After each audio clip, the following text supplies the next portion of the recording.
आज से कुछ साल पहले बांके बिहारी के मंदिर में एक ऐसी घटना घटी जिसकी कोई कल्पना भी नहीं कर सकता।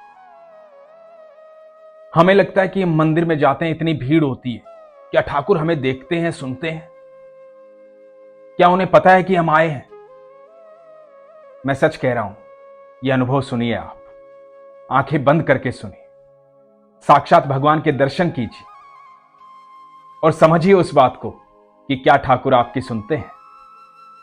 हरे कृष्ण दोस्तों, मैं हूं अनुज शर्मा। 40-50 साल पहले की बात है। भक्तिमती विमला कौर पंजाब की रहने वाली थी, ठाकुर जी की अनन्य भक्त, वृंदावन में ही रहने लगी थी, भगवान से बेहद प्यार करती थी, नित्य भगवान के दर्शनों के लिए जाती थी। देखती थी भगवान बहुत सुंदर सुंदर पोशाक पहनते हैं, बड़े सुंदर लगते हैं कन्हैया, बड़े सुंदर लगते हैं ठाकुर। एक दिन मन में आया कि मैं भी एक पोशाक बनाऊंगी, मेरे बांके बिहारी को पहनाऊंगी। और गोस्वामी जी से कहा कि सुनो गोस्वामी जी, मैं अगली शरद पूर्णिमा पर एक पोशाक लेकर आऊंगी ठाकुर जी के लिए, खुद से बनाकर। आप ये दिन तय कर लीजिए, लिख लीजिए। उस दिन वही पोशाक ठाकुर जी को पहनाना। गोस्वामी जी ने कहा कि ठीक है माता, आप ले आना, वही पोशाक पहनाएंगे। बस फिर क्या था, बड़ी खुश हुई, मंदिर से घर की तरफ वापस लौटी, सामान जुटाया, पोशाक बनाने में जो जो सामान लगना था लेकर आई। अब पोशाक की तैयारी शुरू हो गई। पूरे दिन में समय निकालकर कभी 10 मिनट, कभी 15 मिनट, कभी आधा घंटा, कभी पूरा पूरा दिन पोशाक में लगी रहती। बार बार सोचने लगती कि मेरे ठाकुर ऐसी पोशाक पहनेंगे तो ऐसे लगेंगे, ये रंग उन पे इतना खिलेगा, सुंदर लगेंगे मेरे ठाकुर। जैसे जैसे पोशाक तैयार हो रही थी, पोशाक को हाथों में उठा करके झूम रही थी, कल्पनाओं में थी, सोच रही थी मेरे ठाकुर पहनेंगे तो कितने सुंदर लगेंगे। इसी भाव में पोशाक बनती जा रही थी। समय बीतने लगा, पोशाक तैयार हुई, चांदी और सोने के झिलमिलाते हुए सितारे लगाए गए, खूबसूरत पोशाक बनाई माता ने। भक्तिमती जी शरद पूर्णिमा के दिन पहुंची मंदिर, बांके बिहारी के मंदिर, ठाकुर जी के मंदिर। जाकर गोस्वामी जी से बोली, गोस्वामी जी, मैं पोशाक ले आई हूं, आज शरद पूर्णिमा है, आपने कहा था कि आज ठाकुर जी ये पोशाक पहनेंगे, आप शाम को पोशाक पहना दीजिएगा। गोस्वामी जी को याद भी था, लेकिन गोस्वामी जी ने कहा कि माता, आज तो ये पोशाक नहीं पहना पाऊंगा, कल पहना दूंगा। आज दतिया के राजा का आदेश है कि उनके यहां से पोशाक आएगी, वही पोशाक ठाकुर जी को पहनाई जाएगी। इतना सुनना था भक्तिमती के मानो हृदय पर पत्थर गिर गए। अंदर ही अंदर टूट गई सुनते ही। समझ में ही नहीं आ रहा था क्या करे क्या ना करे। स्थिर हो गई। इतने लंबे अरसे से पोशाक तैयार कर रही थी भगवान की, और गोस्वामी जी ने कह दिया कि दतिया के राजा की पोशाक आज पहनेंगे ठाकुर जी। मुंह से निकला, साईं के दरबार में न राजा न रंक कोई, जा पर साईं रिझे सो साईं का होई। बोलने लगी ठाकुर जी को, तू कैसी प्रेम की मूरत है रे, तुझे प्रेम दिखाई नहीं देता? बड़े प्रेम से पोशाक बनाई है तेरी,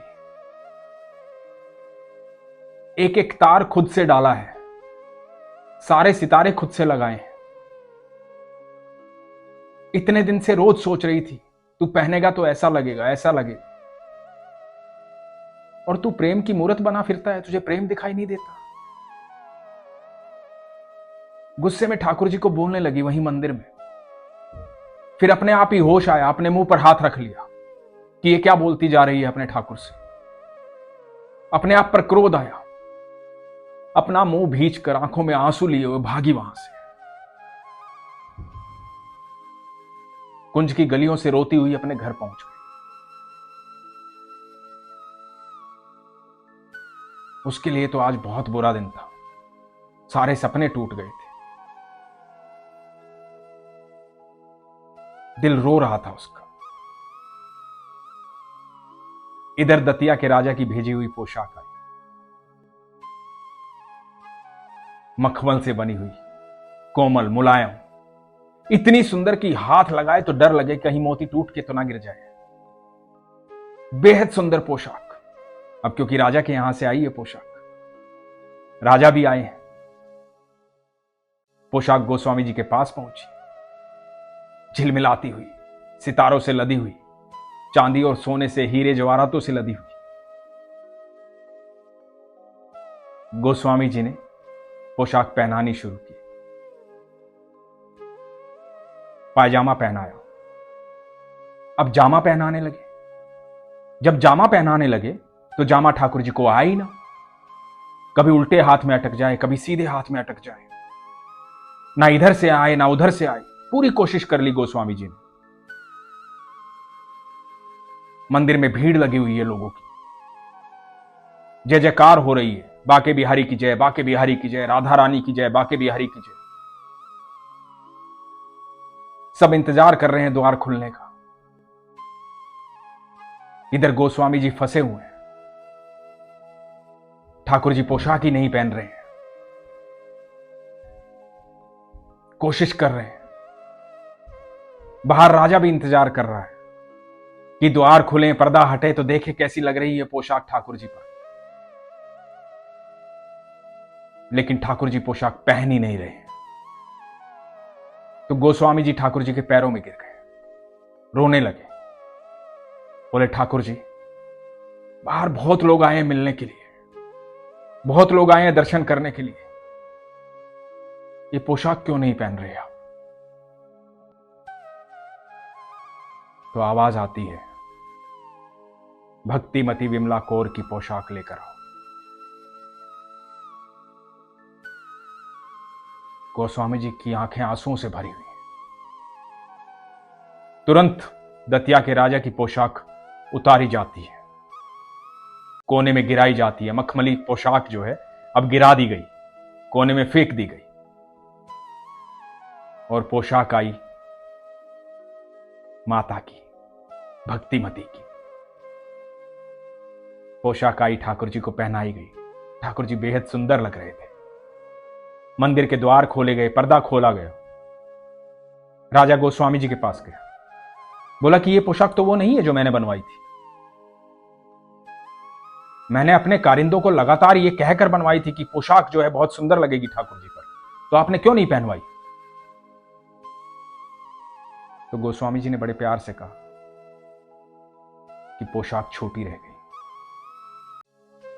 राजा चिल्लाया अपने सेवकों पर, कारिंदे को बुलाया जाए। तो गोस्वामी जी ने कहा कि कारिंदे की कोई गलती नहीं, गलती है तो आपकी है, कोई तो गलती आपने की है। तो राजा को याद आया, राजा अपने कारिंदों पर चिल्लाता था कि पोशाक ऐसी बननी चाहिए कि सबको लगे कि राजा ने भेजी है। दतिया के राजा ये पोशाक भेज रहे हैं, जब ठाकुर जी पहने तो सबको लगना चाहिए कि राजा की तरफ से आई है पोशाक। ठाकुर जी सुंदर लगने चाहिए। आज तक ऐसी पोशाक किसी ने ना पहनाई हो, ऐसी पोशाक होनी चाहिए। राजा को अपनी बात याद आई। गोस्वामी जी ने कहा कि महाराज, वो ठाकुर है, उनको सब पता है, कुछ तो गलती आपने की है, इसलिए आपकी पोशाक पहनने से मना कर दिया। और जिनकी पोशाक पहनी है उन्होंने बड़े प्रेम से पोशाक बनाई है, और ठाकुर को सिर्फ प्रेम चाहिए और कुछ भी नहीं चाहिए। राजा ने क्षमा मांगी, अपनी गलती का एहसास हुआ।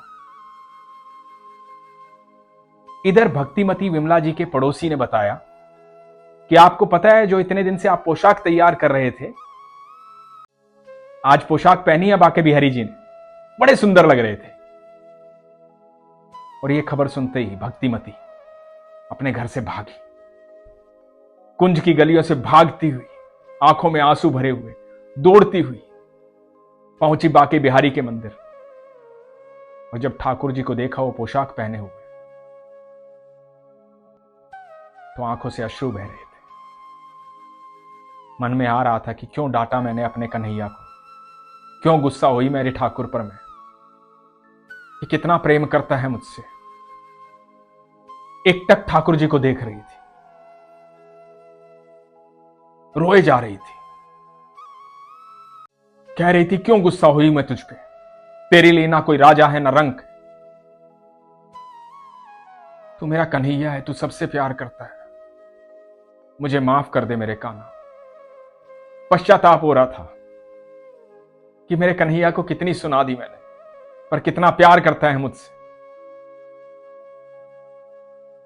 और बोलने लगी, बहुत सुंदर लग रहे हो मेरे कन्हैया, बहुत सुंदर लग रहे हो मेरे ठाकुर। यह सच है कि ठाकुर की नजर में ना कोई राजा है ना कोई रंक है। उसके दरबार में सब एक समान है, हम सब उसकी संतान है। वो सबसे बेहद प्रेम करता है, सबसे बहुत प्यार करता है। वो जितना प्यार हमसे करता है उसकी हम कल्पना भी नहीं कर सकते। मैं तो सिर्फ इतना ही कहूंगा, कभी भी अपने ठाकुर को अपने से दूर महसूस करो तो सोच लेना कि ये वही कन्हैया है जो अपने मित्र सुदामा से मिलने के लिए सब कुछ छोड़ करके भागा चला आया था, अपने मित्र सुदामा को सिंहासन पर बिठा करके उसके चरणों को धोया था। ये वही कन्हैया है जिसने द्वारका का राजपाट छोड़ करके अपने प्रिय मित्र अर्जुन का सारथी बनना चाहा था। ये वही कन्हैया है जब पांडवों के पास भोजन नहीं था, भूख लगी थी, तो एक चावल के दाने में अपना पेट भर लिया था। ये सबसे बेहद प्यार करता है। तुम्हें कोई भी कहीं भी छोड़ सकता है, लेकिन कृष्ण कभी नहीं छोड़ सकता। आपका प्रेम होना चाहिए, विश्वास होना चाहिए। इसलिए हमेशा कहता हूं, अपने विश्वास को मजबूत रखिए, अपना ख्याल रखिए। हरे कृष्ण।